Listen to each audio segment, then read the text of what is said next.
আপনি এখন সুস্থ আছেন তো? কাজ করছে আর দুঃখ আমার। রাগ করলে হবে?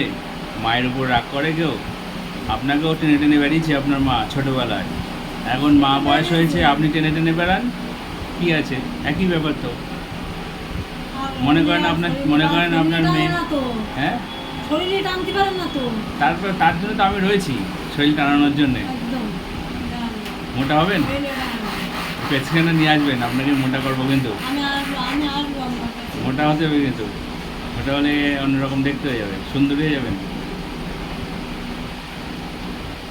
এই তো হবে, আমাদের সবাই আমার রোগা রোগা রোগা বলে চাপায় আচ্ছা,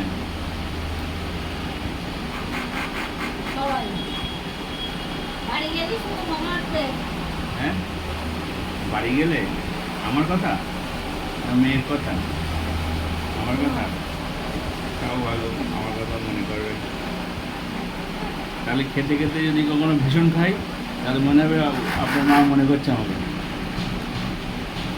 তা মুখে হাত দিয়ে এরকম করে বসতে হবে কী করে? এত দুশ্চিন্তা, এত সমস্যা।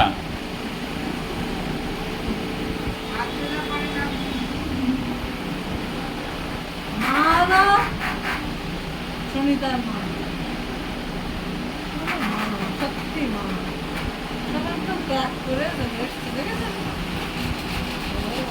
মেয়ের জন্য চলে এসে, মেয়ে থাকতে পারে না বাড়ি। মানে ওরা মা নেই, ভারতবর্ষে পৃথিবীতে নেই। নেই না?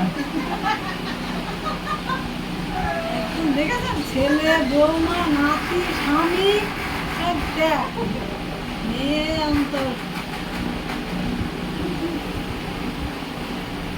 ভোট দিতে গেছে রান্না করে, পরের দিন আবার চলে এসছে।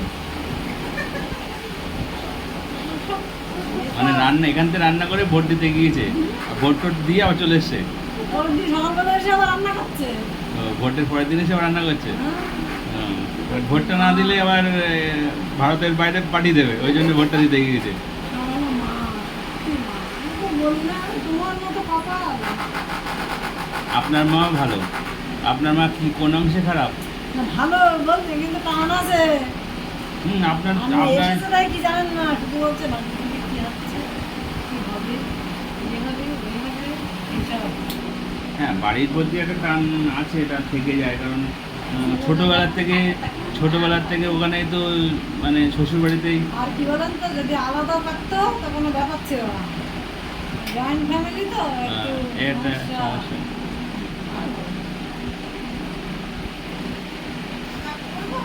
হ্যাঁ, তাহলে আপনি যখন শাশুড়ি হবেন, আপনার মেয়ে নেই তো, মেয়ে নেই তো। তাহলে দেখানোর জায়গা নেই আপনার। একটাই মিলে পড়া হলে সেই হ্যাঁ। তা মেয়ের সম্ভাবনা আছে? হ্যাঁ দুই দিকে টানা দেবো না, আমি যা হবে একদিকে লাথি খাবো। ওই মেয়ের বাড়ি না গেলে আমার মেয়ের অসুবিধা, ছেলে বউনা রান্না, আবার হ্যাঁ, সেখানে যদি সব থাকি ঠিক আছে, সব ঠিক আবার আছে। এখানে লাথি। হ্যাঁ, মেয়ের বাড়ি এতদিন করে লাথি ফাতির কথা পরে, ওই ওই ভাত দেয় একদিক, না দেয় না দিক, আমি ওটা পরের কথা। একটা জীবনে, সংসার জীবনে, মানুষের জীবনে, বিবাহের পরে বাচ্চা, একটা ছেলে একটা মেয়ে, এটা সবাই আশা করে, পছন্দ করে। কারোর যদি একটা ছেলে থাকে, মেয়ে না থাকে, তার জীবনে মেয়ের ঘাটতি থাকে। আবার মেয়ে আছে অনেক কিন্তু ছেলে নেই, তার জন্য ছেলের ঘাটতি থাকে। তাহলে আপনি আমার আর ওই ঘাটতি আর নেই, আমার লাগবে না। একটা মেয়ের চিন্তা ভাবনা করেন, হ্যাঁ? নাইলে আমার কাছে নিয়ে আসবেন বাড়ির লোককে, আমি কথা বলবো। এখানে পড়ে ছেলে, তাই কি হয়েছে? মেয়ের ঘাটতি। এলেবেলে পড়া তাই কি হয়েছে? তাই কি হয়েছে? আমার ছেলে মাঝে মাঝে বলে আমার কেউ নেই, আমার ভালো লাগে। অনেক চুপ কর। তাহলে আমার ছেলে বলে কিন্তু আমাদের মধ্যে কিছু হয় পাশে দেখা আমার কেউ নেই, আমার কিন্তু বলে, আমি চুপ ঠিকই কর, বলে তো। চুপ কর। এর জন্য দোষী কে বলেন তো? আপনি আর ওর বাবা। মা বাবা হ্যাঁ, আরেকজন ভাই বোন দরকার না ওর পাশে থাকার জন্যে? পাশে সবাই থাকবে, কিন্তু নিজের ভাই বোনের মতো কেউ থাকবে না তো।